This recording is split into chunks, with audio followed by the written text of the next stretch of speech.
لیکن وہ ان آنکھوں کو، میں نے مختصراً ایک خلاصہ آپ کے سامنے پیش کر دیا، میں آگے بڑھنا چاہتا ہوں۔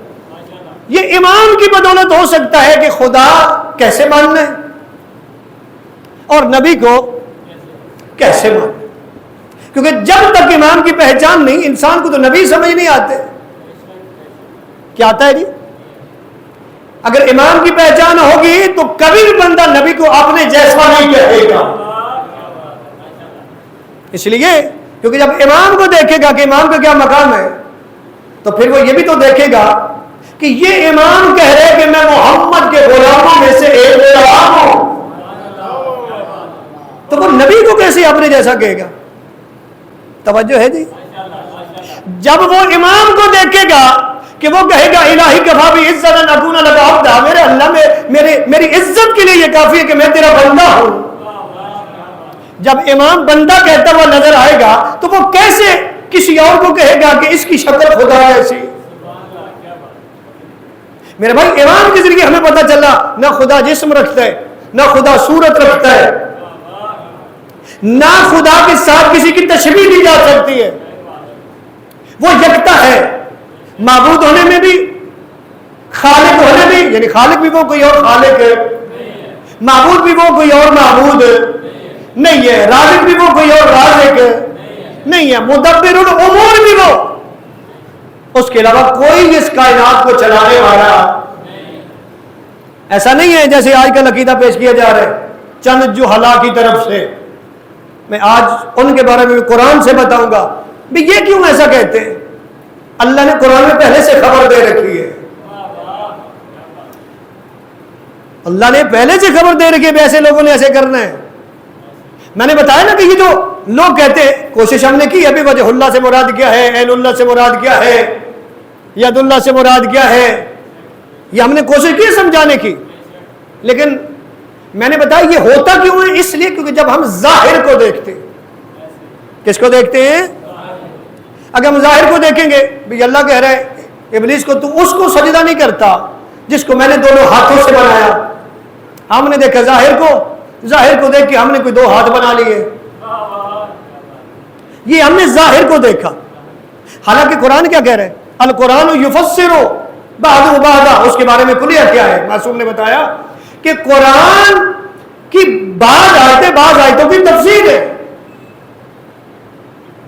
قرآن کی بعض آیتیں دوسری آیتوں کی تفسیر ہے، قرآن بالقرآن، یعنی قرآن کی تفسیر قرآن خود بھی کرتا ہے، لیکن ہم نے تو ایسا کرنا نہیں، ہم نے تو ایک آیت پکڑ لی اور اس کو لے کے چل پڑے، بھائی ہمارا عقیدہ سامنے کیسے آ گیا؟ اگر ایسی بات ہے تو اللہ تو قرآن میں کہہ رہا ہے لا تقربوا الصلاۃ، نماز کے قریب بھی نہ جاؤ، تو پھر یہ بھی لے لو، ٹھیک ہے جی، لیکن پوری پڑھنی ہوگی نا، لا تقربوا الصلاۃ وانتم سکارا، کہ نماز کے قریب بھی نہ جانا مگر جب نشے میں ہو۔ اکثر لوگ صرف ظاہر کو لے لیتے ہیں، اپنی مرضی کی چیزیں لیں گے تو قرآن تمہیں جاہل بھی کیا دے گا، مشرک بھی بنا دے گا۔ ابھی نماز کا انکار ہے نا تو اسلام سے باہر ہو جائیں گے کہ نہیں ہوں گے؟ تو کیا ہے، ہر چیز کا ایک ٹیچر ہے۔ کیا اللہ نے قرآن ایسے بھیج دیا؟ بولو نا میرے ساتھ، اللہ نے قرآن ایسے بھیجا؟ درود پڑھیے گا بلند آواز سے، اللہم صلی علیہ، لائٹ جلا دیتے ہیں۔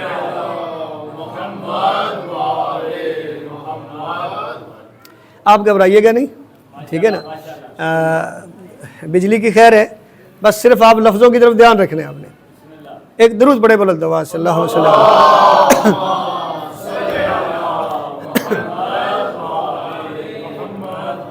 نہیں، ہر کتاب کے لیے ٹیچر کی ضرورت ہے، تو کیا قرآن کے لیے ایک ٹیچر کی ضرورت نہیں ہے؟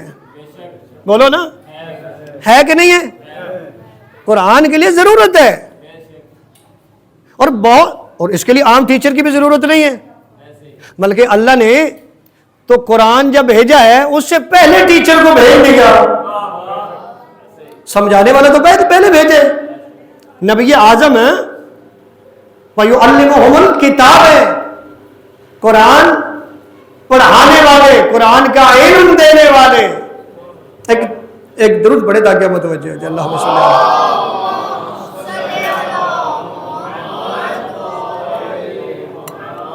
کوشش کریں ایک بلند صلوات پڑھیے گا، اللہم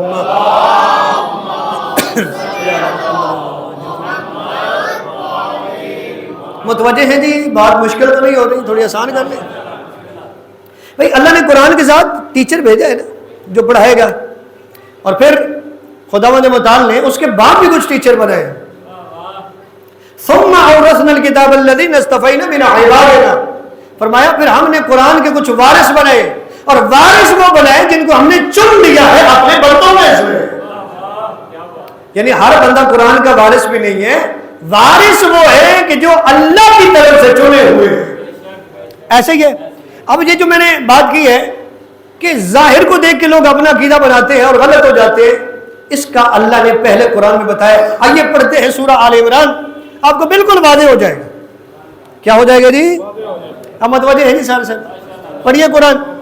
ہاں جی، خداوند متعال قرآن مجید کی ایک سورہ ہے سورہ آل عمران، اس کی آیت نمبر 7 میں کیا فرماتا ہے؟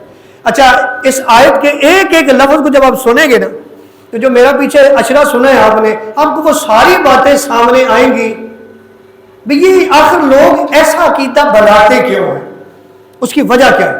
سنیے جی، بسم اللہ الرحمن الرحیم۔ هو الذی انزل علیک الکتاب منہ آیات محکمات ہن ام الکتاب واخر متشابہات فاما الذین فی قلوبہم زیغ فیتبعون ما تشابہ منہ ابتغاء الفتنة وابتغاء تأویلہ۔ اب ذرا سنیں، وما یعلم تأویلہ الا اللہ والراسخون فی العلم۔ اب ذرا توجہ ہوگی تو انشاءاللہ لطف آئے گا، میں ترجمہ کرنے لگا ہوں۔ خدا کیا فرما رہے ہیں؟ فرمایا وہی ذات ہے، کیا جی؟ لفظوں کے ساتھ، وہی ذات ہے جس نے آپ پر وہ کتاب نازل کی، یعنی نبی اعظم پر وہ کتاب یعنی قرآن نازل کیا، جس کی بعض آیات محکم میں یعنی بالکل واضح۔ توجہ ہے سر سے؟ میں چاہتا ہوں کہ یہ آپ کے دلوں میں نقش ہو جائے، کیونکہ قرآن سے محبت کریں گے، قرآن سے اٹیچ رہیں گے، کوئی مشرک آپ کے عقیدہ نہیں خراب کر سکتا۔ یہ تو ہماری کمزوری صرف یہ ہے کہ ہم قرآن نہیں پڑھتے، تو جو کوئی دے کے جاتے ہیں ہم کہتے ہیں یہی بڑا عقیدہ ہے۔ اگر ہم قرآن کے ساتھ اٹیچ رہیں، جرت نہیں کسی کی آپ کو ہلا سکے۔ میرے شیعہ سنی برادران، قرآن کوئی عام کتاب نہیں ہے۔ ایسے تو نہیں آل محمد کے گھر میں جو ان کے نوکر ہیں وہ قرآن میں اتنا ڈھل چکے تھے کہ روایت میں ملتا ہے کہ ان کی ایک کنیز ہے جس کا نام فضہ ہے، 20 سال وہ باتیں ہی قرآن سے کرتے تھے۔ آخر قرآن میں کچھ ایسا ہے نا، ایسا تو کچھ تھا کہ جناب فضہ باتیں ہی قرآن سے کرتی ہے، اور ایسا تو کچھ تھا کہ اس گھر میں جب بھی پڑھا جاتا ہے قرآن ہی پڑھا جاتا ہے۔ اور پھر شیعہ سنی برادران، اگر ہم نے اس گھرانے کو ماننا ہے تو ہمارے یہاں قرآن کیوں نہیں؟ ہم کیوں صرف لوگوں کی باتوں پہ جو اس نے کہا ہم نے مان لیا؟ قرآن کی طرف آئیں۔ قرآن کیا کہہ رہے؟ وہ وہی ذات ہے جس نے آپ پر وہ کتاب نازل کی کہ جس کی بعض آیات محکم ہے، یعنی واضح ہیں۔ آپ ترجمہ پڑھتے ہیں آپ کو پتہ چل جاتا ہے خدا کیا کہہ رہے ہیں۔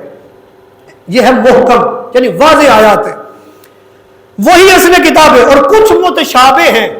اب یہ متشابہ کون سی ہیں؟ متشابہ وہ ہیں کہ جن کا ظاہر کچھ اور ہے۔ جن کو میرا عشرہ یاد ہے وہ بولیں گے، ایسا نہیں ہو سکتا کہ جس کی کچھ آیتیں کیا ہیں؟ متشابہ، یعنی ظاہر کچھ اور ہے، اصل کچھ اور ہے۔ میں نے ایک آیت کا حوالہ بھی دیا تھا عشرے میں کہ اللہ سورہ بنی اسرائیل میں کہتا ہے کہ یہ دنیا میں اندھا ہے، وہ قیامت والے دن بھی اندھا اٹھے گا۔ اب ظاہر کیا ہے؟ ظاہر تو یہ ہے کہ جو آنکھوں سے اندھا ہے ادھر، وہ قیامت والے دن بھی اندھا اٹھے گا۔ ظاہری معنی تو یہ بنتا ہے، لیکن ظاہر نہیں۔ ظاہر اس سے مراد یہ ہے کہ جو امام کو پہچاننے میں دنیا میں اندھا رہا وہ قیامت کو بھی اندھا ہی اٹھے گا۔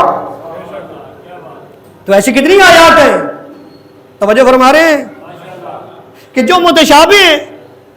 مثلا ابھی یہ جو ہاتھوں کی بات ہو رہی ہے کہ جی تو اس کو سجدہ نہیں کرتا جس کو میں نے دونوں ہاتھوں سے بنایا، ہم نے ظاہر کو دیکھا تو ہاتھ بنا لیے، لیکن اسی کی تشریح میں ایک اور آیت موجود ہے، ان مثل عیسی عند اللہ کمثل آدم خلقہ من تراب ثم قال له کن فیکون، کہ بے شک عیسیٰ کی مثال آدم کی مثال ہے کہ جس کو خدا نے تراب سے مٹی سے بنایا اور پھر کہا ہو جا اور وہ ہو گیا.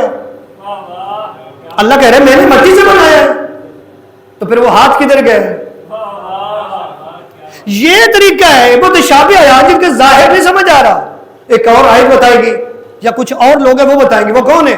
فرمایا ان متشابہ آیات کے بارے میں پتہ کن کو ہے؟ فرمایا ایک اللہ جانتا ہے اور دوسرا وہ جو راسخون فی العلم ہے، جو علم میں راسخ ہیں. اب معصوم نے بتایا یہ کون ہے علم میں راسخ؟ اللہ کا تو واضح ہے.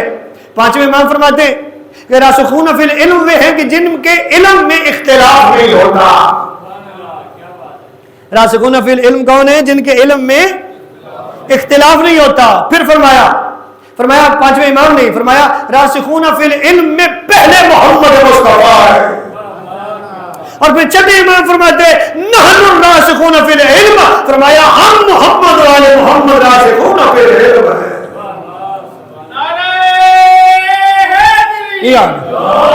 اچھا ہمیں پتہ چلے کہ قرآن کی ساری آیتیں واضح نہیں ہیں، کچھ محکم ہیں، یعنی واضح دیکھتے جائیں گے ہمیں پتہ چل جائے گا کہ اس میں خدا کیا فرما رہے. کچھ متشابہ ہیں کہ جن کو جاننے کے لیے راسخون فی العلم کی طرف جانا پڑے گا. اور معصوم نے فرمایا راسخون فی العلم محمد و آل محمد ہے. کسی بندے نے چھٹے امام میں سوال کر دیا مولا وجہ کیا ہے کہ یہ راسخون فی العلم کی طرف جانے کی ضرورت کیا ہے، یہ متشابہ آیات کیوں ہے؟ تو چھٹے امام فرماتے ہیں اللہ نے قرآن میں متشابہ آیات اس لیے رکھی ہے تاکہ زمانہ محمد والے محمد کا محتاج رہے. اللہ اکبر یا رسول اللہ یا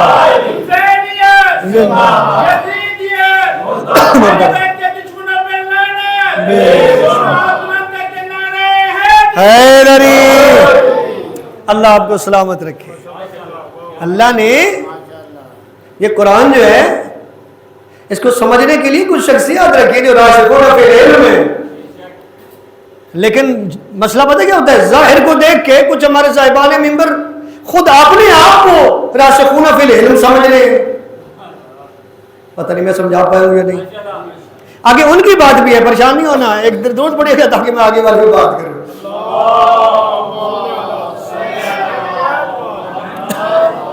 آگے بڑھیں جی تاکہ اور زیادہ واضح ہو جائے، تاکہ کسی کو بھی سنتے ہوئے آپ کے دونوں کان بھی کھلے ہوں، آنکھیں بھی کھلی ہوں، تاکہ یہ آیت آپ کے ذہن پہ نقش ہوگی. اور میں گزارش یہ کروں گا گھر میں جا کے سورہ آل عمران کی آیت نمبر 7 کو کم از کم پویتر پاک کے صدقے 5 دفعہ ترجمے سے پڑھنا ہے.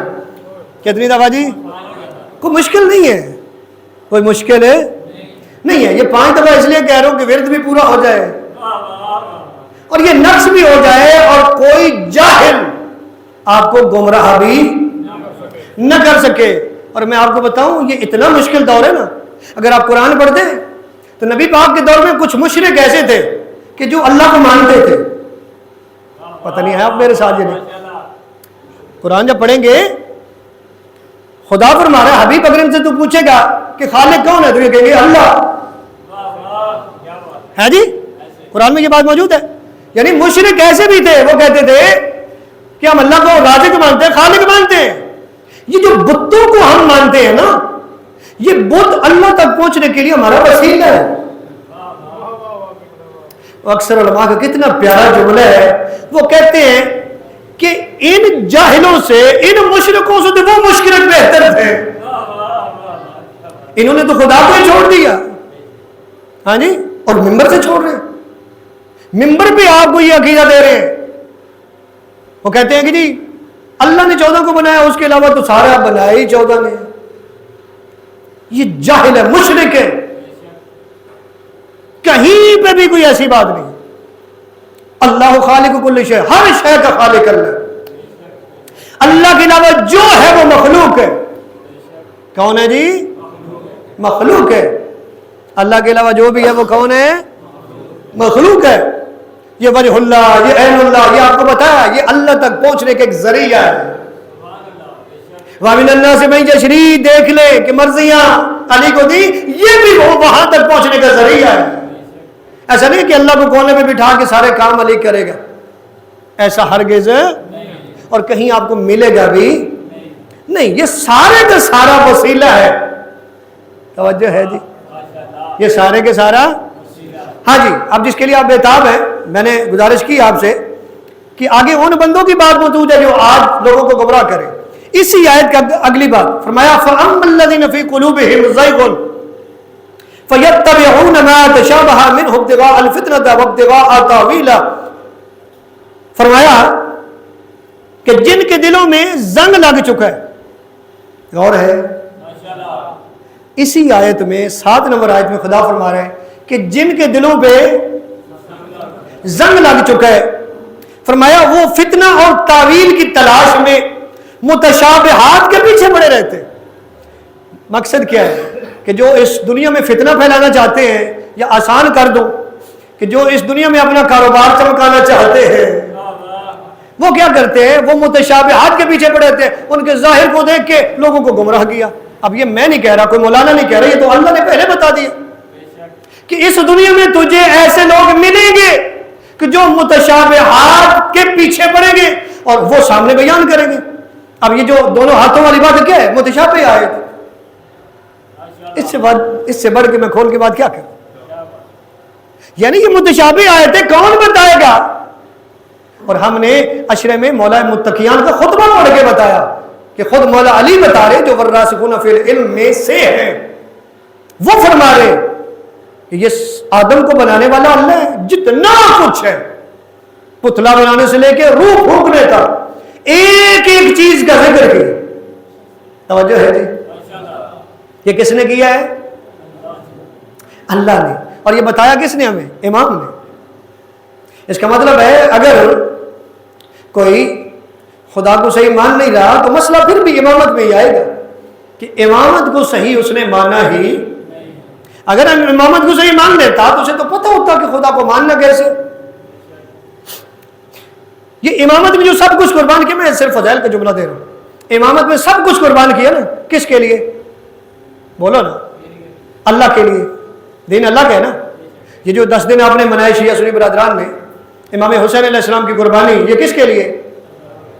اللہ کے لیے.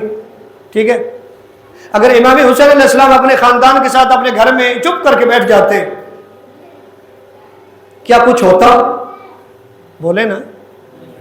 ہاں, یزید بھی تو یہی چاہتا تھا کہ جو میں کرتا جاؤں, کچھ نہ مجھے کہو اور خاموش رہو. ہر حاکم یہی چاہتا ہے, میرے خلاف آواز نہیں اٹھانی. توجہ نہیں فرما رہے. لیکن امام نے کیوں یہ سٹینڈ لیا, کیوں قیام کیا؟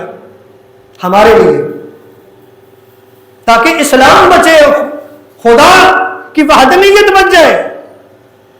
کیا بچ جائے؟ لیکن اگر اسی حسین کو ماننے والا اسے توحید کی نہیں پتا, تو اس نے کیا پتا اسے کہ حسین کیا ہے, حسین کا کردار کیا ہے؟ پھر تو اس نے 1400 سال سے صرف رسم ہی بنائی ہے. اس نے کیا کیا؟ رسم بنائی نا. تو امامت کو سمجھو, قرآن کی طرف آؤ, پھر میں دیکھتا ہوں کیسے کوئی مشرک ہوتا ہے. ایسا ہو ہی نہیں سکتا. سب سے پہلے جو ایمان کی بات ہو رہی تھی, ایمان بنیاد ہے, اور ایمان کی بنیاد تو توحید سے ہے. اے ایمان والو, اللہ مخاطب ہے ایمان والوں سے, آسان کرو, اے توحید والو, اے اللہ کو ایک ماننے والو, اے ایمان والو, اتقوا اللہ, اللہ سے ڈرو. کیا جی؟ یعنی تقوی اختیار کرو. وابتغوا الیہ الوسیلہ, اور اللہ تک پہنچنے کے لیے وسیلہ تلاش کرو. کیا کرو جی؟ بناؤ نہیں. توجہ ہے جی. ابتغوا کا مطلب ہے تلاش کرنا, یعنی کوشش کے ساتھ. اس کا مطلب ہے کوشش کے ساتھ تلاش کرنا, یعنی ایسا بھی نہیں بھی ڈھونڈنے سے جلدی جلدی مل جائے گا, تھوڑی کوشش کرنی پڑے گی. یعنی کوشش کرے, وسیلہ تلاش کرے. کہاں تک پہنچنے کے لیے؟ اللہ کے لیے. کیونکہ اللہ تک ہم تو پہنچ نہیں سکتے, کیونکہ اللہ نظر نہیں آتا, اللہ کی کوئی شبیہ نہیں ہے, اللہ جسم نہیں رکھتا. توجہ فرما رہے ہیں, اللہ جسم نہیں رکھتا, اللہ صورت نہیں رکھتا. ایسے ہی ہے ذات پروردگار کا ہمیں پتہ نہیں وہ کیسا ہے, اس نے قرآن میں کہیں ذکر نہیں کیا, بس اتنا جانتے ہیں کہ وہ ہے. ہاں جی، جب ہمیں اور کچھ پتہ نہیں تو پھر خداوند متعال ہمارے لیے آسانی بھی تو کرنی ہے، تو اللہ نے ایک ایسی عظیم مخلوق بنا دی اپنے اور اپنے بندے کے درمیان واسطے کے طور پر، وسیلے کے طور پر۔ اب میں ساری باتوں کو اکٹھا کرنے لگا ہوں۔ اپنے اور اپنے بندے کے طور پہ، درمیان میں وسیلے کے طور پہ ایک ایسی مخلوق بنا دی کہ جس مخلوق کو کبھی وجہ اللہ کہہ دیا، کبھی عین اللہ کہہ دیا، کبھی وجہ اللہ کہہ دیا، کبھی ید اللہ کہہ دیا، کبھی مرضی پروردگار کہہ دیا، کبھی اللہ کی رضا کہہ دیا، کبھی کہا یہ راضی ہوں گے تو میں راضی ہوں۔ یہ جو ساری چیزیں ہیں یہ اصل میں وسیلہ ہے۔ اکثر برادران کچھ ہمارے اوپر اعتراض کرتے ہیں، وہ کہتے ہیں کہ یہ جو آپ وسیلہ کہتے ہیں یہ کہاں لکھا ہے؟ وسیلہ تو ہے ہی کوئی نہ۔ کبھی اب یا علی مدد کہتے ہیں، کبھی کچھ کہتے ہیں، کبھی کچھ کہتے ہیں۔ بھائی یہ یا علی مدد جب آپ کہتے ہیں تو علی کو وسیلہ بناتے ہیں۔ اگر آپ نے مثلا ایک بندہ وہ خدا سے دعا مانگتا ہے، خدا کی طرف سے قبول نہیں ہوئی، وہ خدا کو چھوڑ کے علی کی طرف آیا، یہ شرک ہے۔ نہیں آپ یاد نہیں میرے ساتھ، یہ کیا چیز ہے؟ سارے بولو کیا چیز ہے جی؟ اللہ کو چھوڑ کے علی کی طرف آنا، اللہ کو چھوڑ کے نبی کی طرف آنا، اللہ کو چھوڑ کے دوسرے اہل بیت کی طرف آنا، یہ شرک ہے۔ کیا جی؟ لیکن اگر آپ کی نیت میں اچھا یا علی مدد ہی کہہ دیا، بھی یہ جو یا علی مدد میں کہہ رہا ہوں نا، یہ اللہ کے اور میرے درمیان ایک وسیلہ ہے، یہ عین توحید ہے۔ یہ کیا ہے جی؟ اگر ٹائم ہوتا تو میں پتہ نہیں کتنی روایات پڑھ دیتا کہ جو ہمارے ہاں بھی موجود ہیں، برادران اہل سنت کے بھی موجود ہیں، کہ کچھ لوگ جب رسول اعظم دنیا سے چلے گئے انہیں پریشانی ہوئی تو یہاں تک کہ برادران اہل سنت کے تیسرے خلیفہ انہوں نے کہا کہ جاؤ نبی کی قبر پہ، توجہ فرما رہے ہیں؟ انہوں نے کیا فرمایا کہ جاؤ نبی اعظم کی قبر پہ اور قبر پہ جا کے اللہ کو کہنا کہ صاحب قبر کا واسطہ میری دعا ہو۔ یہی تو ہم کہتے ہیں کہ یہ وسیلہ ہے۔ توجہ ہے؟ بات کی سمجھ آ رہی ہے سارے صاحبان؟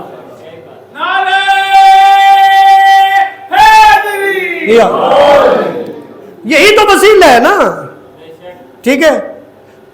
اور نبی اور علی اور اہل بیت کے معاملے میں وسیلہ نہیں مانتے لوگ، مگر نہ ہر کام میں وسیلہ۔ ذرا اپنے آپ میں دیکھ لیں، گھر میں جو کام کاج کرتے ہیں کیا ایسے ہی ہو جاتے ہیں؟ ہاں جی بولو نا۔ ایک آپ نے ایک چائے کا کپ بنانا ہے نا، توجہ ہے، ایک چائے کا کپ بنانا ہے، خود بن جائے گا؟ نہیں بول نہیں رہے۔ چائے کا کپ بنانے کے لیے کچھ وسیلوں کی ضرورت ہے۔ ہاں جی بھائی، دیگ کی بھی چاہیے، آگ بھی چاہیے، اور بہت ساری چیزیں چاہیے، پتہ نہیں کتنی چیزیں چاہیے، کچھ بنانے والا بھی بات ہوتا ہے۔ ہاں جی، آپ نے مکان کی چھت پہ جانا ہے، چھلانگ لگا کے چڑھ جائیں گے؟ توجہ نہیں فرما۔ سیڑھی ہے نا، لیکن سیڑھی کون سی ہوگی؟ جو دونوں سائڈوں سے ملی ہوئی ہو۔ میں نے جملہ کہہ دی ہے، اوپر والا سرا چھت سے ملا ہو، نیچے والا سرا زمین سے ملا ہو۔ اگر نیچے والا سرا نہیں ملا ہوا پھر بھی چھت پہ نہیں جا سکتے، اگر اوپر والا سرا نہیں ملا پھر بھی نہیں جا سکتے۔ دونوں سروں کا ملا ہونا ضروری ہے۔ اب ہم تو خدا تک پہنچ نہیں سکتے، وہ نظر نہیں آتا، اس کا جسم نہیں ہے، اس کی صورت نہیں ہے، تو درمیان میں ایک سیڑھی کا کردار ادا کرے نبی اور نبی کی اہل ہے۔ دل بولا علی مولا، علی نبی بولی فلک بولا، علی مولا، علی مولا، نعرہ حیدری۔ تو کس چیز کی ضرورت ہے؟ وسیلہ کی۔ کس چیز کی؟ میں نے بارہا گزارش کر رہا ہوں کہ آج اتنا ٹائم ہی نہیں، تو میں روایات کے انبار لگا دیتا کہ جس میں وسیلہ ثابت ہوگا۔ کیا جی؟ کہ لوگوں کو بڑی بڑی شخصیات نے کہا کہ جاؤ نبی کی قبر پہ، وہاں جا کے نبی کا واسطہ دو، صاحب کعبہ کا واسطہ دو، خدا آپ کی دعا قبول فرق کرے گا۔ اور وہ لوگ گئے اور دعا قبول ہوئی۔ کیا ہوا؟ اس کا مطلب کیا ہوا؟ وسیلہ ضرورت ہے۔ کیا ہے؟ خود نبی اعظم اپنے دور میں خود بھی وسیلہ تھے، اور جن کو ہم وسیلہ مانتے ہیں نبی نے پریکٹیکلی کر کے بھی دکھایا۔ اب مجھے دکھ لگے گا کہ میں نے اتنی محنت کی ہے اور یہ جو میں آگے جملے کہنے والا ہوں آپ سمجھ کے بھی نہ بول پائے، تو بھائی نبی اعظم نے اپنی زندگی میں پریکٹیکلی کر کے بھی دکھایا۔ ایک تو خود نبی وسیلہ تھے، اب نبی اعظم جو کہ دنیا سے جانا تھا تو کوئی وسیلہ تو دے کے جانا تھا نا، کہ کوئی ایسا بھی ہو بھی میری قبر پہ بھی آئے، مسئلہ نہیں ہے، میں بھی وسیلہ ہوں، لیکن کوئی ایسا بھی ہو جس کے پاس جلدی پہنچ جائے، وہ وسیلہ بن جائے۔ اب روایت یہ کہتے ہیں، یہاں تک کہ شیخ عباس قمی علیہ الرحمہ نے اپنی کتاب میں بھی لکھ دیا کہ جب بھی نبی اعظم کے بعد کوئی بندہ دعا کے لیے آتا تھا، جو ہی کہتے تھے کہ میری فلاں پریشانی ہے، میری فلاں حاجت ہے، اللہ کے نبی میرے لیے دعا کرے۔ جب وہی کہتے جاتے کہ میرے لیے دعا کرے، اللہ کے نبی ہاتھ اٹھاتے اور دعا کیسے کرتے؟ اللہم ارحم علی علی۔ توجہ ہے نا، توجہ ہے نا۔ اللہم ارحم علی فلاں بحق علی ابن ابی طالب، میرا اللہ تو فلاں بندے پہ رحم فرما، تجھے علی ابن ابی طالب کا واسطہ۔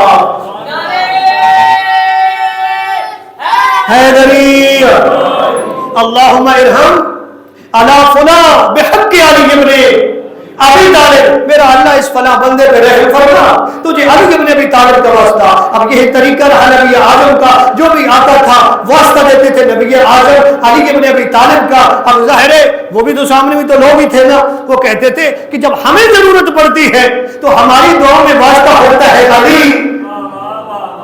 کبھی تو ایسا دن آئے گا کہ علی کو بھی ضرورت پڑے گی، کوئی مشکل آ جائے گی، کوئی حاجت آ جائے گی تو نبی اعظم دعا مانگیں گے، تو یقیناً جب علی کی دعا مانگی جائے گی تو ہم میں سے کوئی وسیلہ ہوگا۔